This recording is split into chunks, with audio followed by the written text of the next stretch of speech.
Is everyone healthy this week? That'll be game time. Ty Webster just battling a bit of a calf injury, so he's our biggest concern to be 100% healthy for tomorrow. How do you rate his chances at the moment? Like it's day to day right now, and it's one of those injuries where it's really what he can persevere through and be comfortable with. So day to day right now. You're in your heaviest stretch for since the craziness of the pre-season. Yeah. Is that a concern at all that you don't want to take a risk when you know that it's so easy to ping something when you've got plane flights and everything else in there as well? Yeah, I understand what you're asking there, and the fact that if he can't play, it just gives someone else another opportunity to step up and make the most of the minutes that they get. So as we go through a heavy stretch, we can really start to figure out who we are as a team and what we need to continue to develop and get better on as we move through this early stage of the season. When did it become a problem for him? Was it during the game? Was it in this week? Yeah, like he didn't play like probably the tail end of the third quarter and the fourth, so we're certainly cautious. He's responded well, but yeah, it's we don't want to be high risk, high reward right now. So Henschel has obviously been really good when he's come in. He obviously had the problem last week as well. So how's his health, and is he able to push the ball at the speed you would need to, based on time not being there? For sure, and he's practiced Monday through Friday, so he got over his illness and he's ready to rock and roll. When you look at last week, how did you react to it? I don't reckon you could have played much worse at different points, and you had a shot to win it. Yeah, exactly, and we had the lead with just a little bit over 2 minutes to go. Uncharacteristic 20 turnovers. In my time here, we've done a great job of valuing the ball and possession, so hopefully that's not who we are moving forward, and you just write it off as just a game where we just turned it over way too much. The ball was going through a lot of different hands to bring it down the floor. We saw a little bit of during the pre-season. Have you settled on how you want that to operate, or are you happy with multiple guys having the responsibility? Oh, look, the way we want to play and the pace we want to play at, we need multiple guys. We just got sped up. Give them some credit for the pressure defense they applied.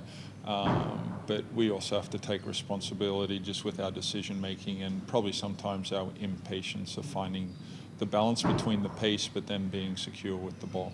So Keanu obviously had a few issues with turnovers and didn't play a lot afterwards. How's he reacted to the week, and what do you expect him to bounce back with? If the game reflects how he's practiced, he come in with a great mentality and application and a nice edge to himself this week, being very focused. So you can tell that he really wants to bounce back in a positive way. Was the plan to have the ball in his hands a fair bit last week when those turnovers happened, or did it end up that way with the way that Sydney had set up? Like I would say a little bit of both, because we want to play with a freedom. And I have confidence in our guys being able to create advantages with their skill set. Obviously, Sydney scouted and prepared and understood what we're trying to do. So for us, it was a great learning curve for us to understand how teams can apply that pressure, and we can't be just as loose with the ball. Windler, will he start? As you can see, like our roster, we're dealing with some injuries and different things at this point in time, but you can see the impact he has on the game when he's out on the floor, especially with his rebounding and his ability to space the floor. The thing I truly believe people overlook is just his genuine IQ for the game and the way he can move the ball to create a nice advantage on the other side of the floor. We did talk pre-season though about how your starting five has been so good for so long that you don't want to make a change to that, and then he's doing what he's doing when he comes on. It makes you go, well, maybe we need to make a change because he's playing so well. How are you balancing it in your head now that you've seen what he can do in an extended period in the game? Like what it does, it gives us a great balance of different ways for us to play. You can see we talk about his offense and rebounding, but his ability to defend multiple positions as well. So on any good team, you got someone needing to sacrifice what looks visually appearing, but I'm sure he's probably more happy to finish games than start them, and he's progressing very nicely. Has he been more impactful than what you thought he could be with that ankle when he arrived? Like, is he going a bit quicker than what you thought he would from his recovery from that? The recovery part of it, no. What I didn't truly understand until I started to see him on a day-to-day basis was everyone, it's easy to talk about his shooting and his rebounding, but his IQ and understanding of the game, he's obviously been around some very good coaches up to this point in his career, so he's very well schooled on both sides of the ball. Challenging weekend when you got the grand finals from last year. How do you approach it? I know you like to go with just focusing on the one first, but you're not going to have a lot of time on Saturday with the flights and things. Is it a bit different with the way that this one's been set up for the week? No, absolutely not. You can only concentrate on the game that's in front of you. As we've talked about, the turnovers and just the way we want to approach those types of moments when teams defend us that way. We need to get ourselves right in that area, and then we can worry about our opposition after that. Not sure if you'd be aware, because you obviously just finished practice, but Delhi's officially out after birth of his child. So positive for him in that sense. But how do they change without him in the team?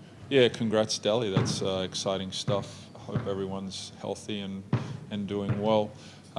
Look, it certainly changes the presence of Matt Dellavedova on the court, and you don't replace a Delhi, but what they do have is they have other good players that can certainly fill in and do the similar types of things as Delhi does. It's just like for us, Ty Webster's out. It gives someone else the opportunity, and when you have good players on your roster, the guys are prepared to step up. That's their job. So we certainly, I'm not preaching our Delhi's out. They're going to be this different dynamic. Like, they're a good team, and they'll be fired up. I understand they're very happy about their success rate over here in recent time, so we need to readdress that. So you've obviously spoken about that to your blokes, have you? I let them know the statistics of Melbourne United coming into RAC, yes. And were they surprised by that, do you think? Well, yes, because when you're new to the team, you don't know the depth of the history that these two clubs have. So how much does that annoy you that they've been able to come here and do really well? Oh, well, anytime any team comes in on your home court and has that type of record, it's disappointing. And obviously right now they have some type of comfort coming into RAC, so we need to address that, and the easiest way to address that is win on the scoreboard. And would you like your fans to be as hostile as possible to make it a little bit less welcoming for them too? Oh, look, of course you want your home crowd being as hostile, and I think people that were at the game the other day really created and sensed that about this team in the fourth quarter, and there was a great energy and buzz in RAC, so it'd be great to take that to another level against Melbourne United.